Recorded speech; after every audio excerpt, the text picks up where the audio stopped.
and welcome to the second video in our Fine Art Friday series. Last month, we talked about Impressionism and how in the late 1800s, artists such as Monet, Renoir, and Picasso took their art outside and focused on the feeling of their scene rather than trying to recreate it exactly on their canvas. This month, we're going to talk about Cubism, an art style that breaks up its subject or scene into shapes on a 2D surface. We'll also be discussing the two artists credited with bringing Cubism to life, Pablo Picasso and Georges Braque, who actually worked together at the same place and time to create their art. Let's get started.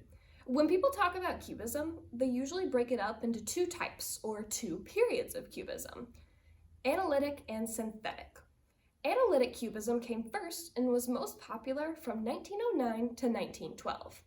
Synthetic Cubism was the second phase of Cubism and also the start of collage art, or the art of using different types of materials in one piece. Artists would use newspaper or photo clippings and piece them together to create Cubism-styled pieces. The whole Cubism movement started in France in the early 1900s with Pablo Picasso and Georges Braque. Both were established artists that had painted in traditional styles before, but were looking for something different.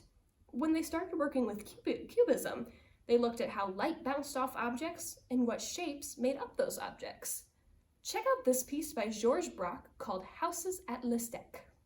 He created this piece in 1908, and it is considered to be one of the first Cubism paintings. When you look at this piece, what do you see?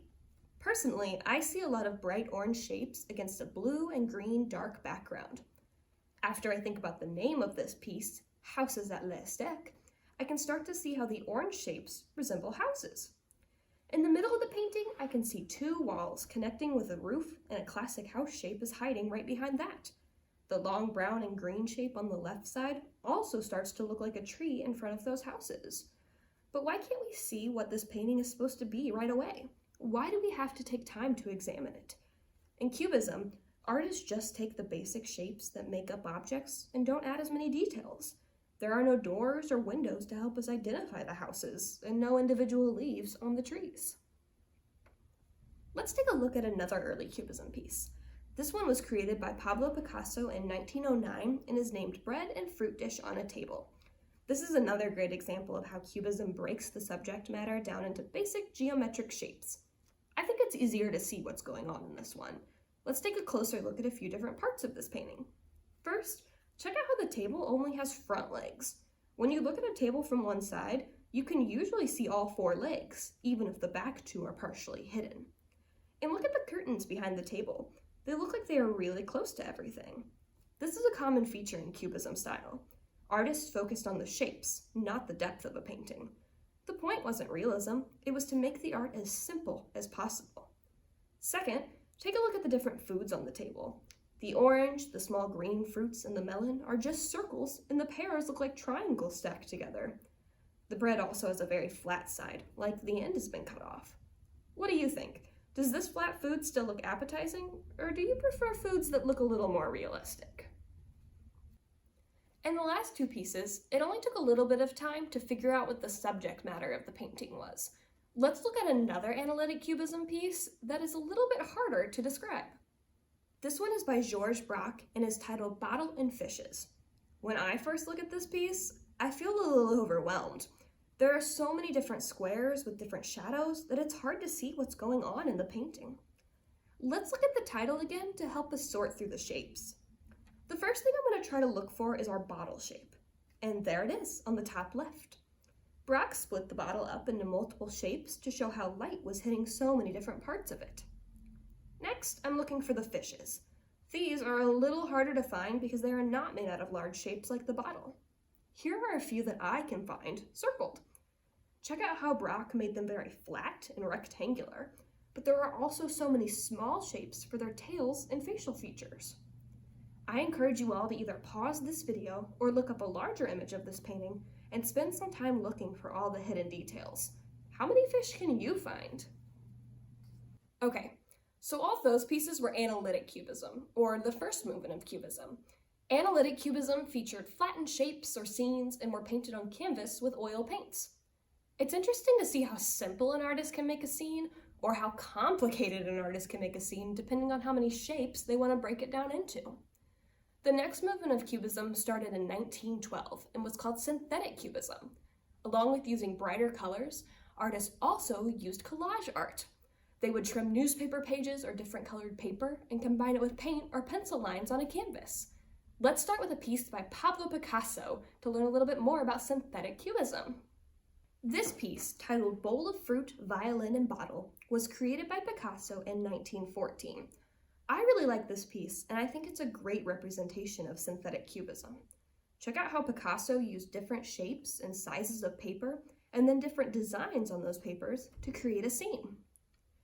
We can still tell this is a Cubism piece by how all the elements are broken down into shapes, and there isn't really any depth. Let's take a closer look and find the bowl of fruit, violin, and bottle that Picasso mentions in the title. The violin is really neat because it is drawn on top of different scraps of paper. Only the bottom corner is actually paper cut to a violin shape. Next, the bottle hides, almost blending in with the background. Do you see it? It's over here, on the right. To make the bottle color and texture, Picasso painted dots on a blank paper and cut it to shape. I saved the fruit bowl for last because it's my favorite part of this piece. Look at how many different pieces and shapes are used to make the bowl and fruit. The purple circles in the front of the bowl remind me of grapes, and the bumps in the back look like a cluster of even more grapes. Can you find the pear in the bowl? It's on the left. I like how its bold shadow makes the shape stand out, along with the little leaf that's cut out too. For our last piece, let's look at Georges Braque's Violin and Pipe, created in 1913. I really like this piece because you can tell Braque used pieces of cut-up newspaper to make his shapes. The piece on the right looks like basic columns, and the piece on the left has part of the name of the newspaper. Look closely. This paper cost 5 cents back in 1913. Newspapers nowadays cost anywhere from $1 to $5. Not only are the large pieces in the back made out of newspaper, the small pipe is too. If we look really closely, we can see how the pipe is cut out of the columns, and there's even a separate piece for the little hole on the end. Let's check out the violin Braque features in this piece. Unlike Picasso's violin that was just drawn on, Braque's violin shape is cut completely out of paper with lines drawn on top of it to create detail. It looks like we're missing half the violin too. Braque broke the scene down into shapes and then picked and chose which ones he wanted to keep. Cubism is really neat because each viewer sees shapes differently and decides which ones they like. Okay, let's review what we learned today. Cubism is an art movement that started and rose in popularity in the early 1900s in France. Pablo Picasso and Georges Braque are credited with starting the movement. Cubism takes the shapes that make up a scene and makes them into simple shapes or breaks them down into lots of small geometric shapes. Analytic Cubism started off the movement, and then synthetic Cubism brought in the element of collage, a whole new art style. Cubism was one of the first known abstract styles of art, and it influences a lot of the art that we see today. So with that knowledge in mind, let's create our own Cubism-inspired piece.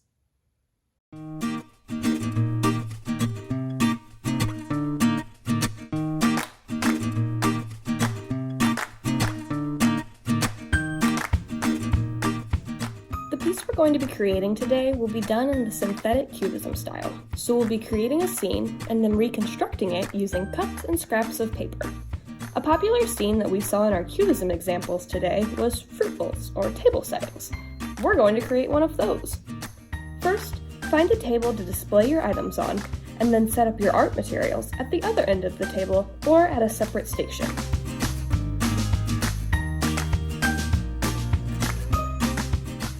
I like to start out with a little sketch so I know how big I want to cut my pieces of paper.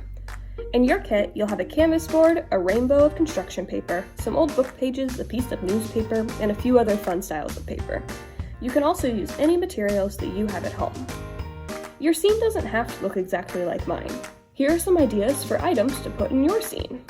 A fruit bowl or basket, variety of fruits or vegetables, cups, mugs or drink bottles, silverware, different foods like bread, cookies, or chips, but make sure not to put out anything that needs to be kept cold. This project will take some time. Books, vases, plants, any other decorative items that you're allowed to move around.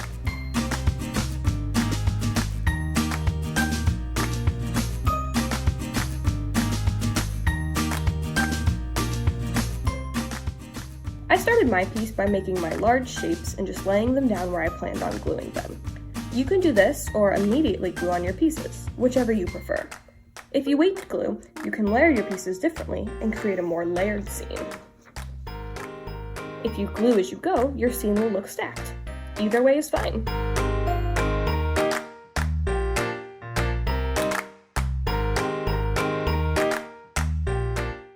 I stayed pretty true to the colors in my scene and kept my shapes really simple. You can choose different colors if you want to make different elements pop.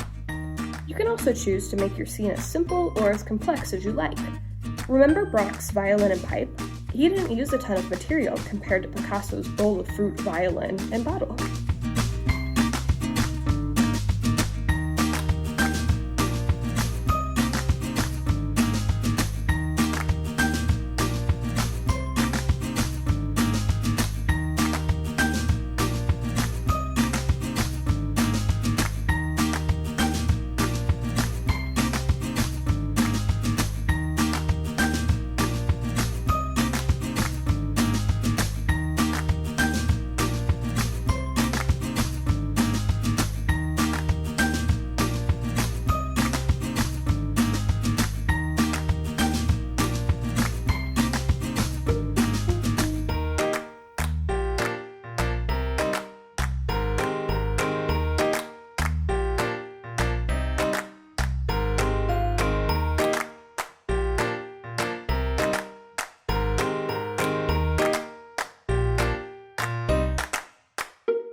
Another thing I did with my piece is add Sharpie lines on top of my pieces. I like how this made my fruit basket stand out and how it made my plant's leaves look more triangular.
background, I chose to draw a brown square and add wood grain lines similar to my table. Each Cubism piece will look different because we all see our scenes differently and from different angles.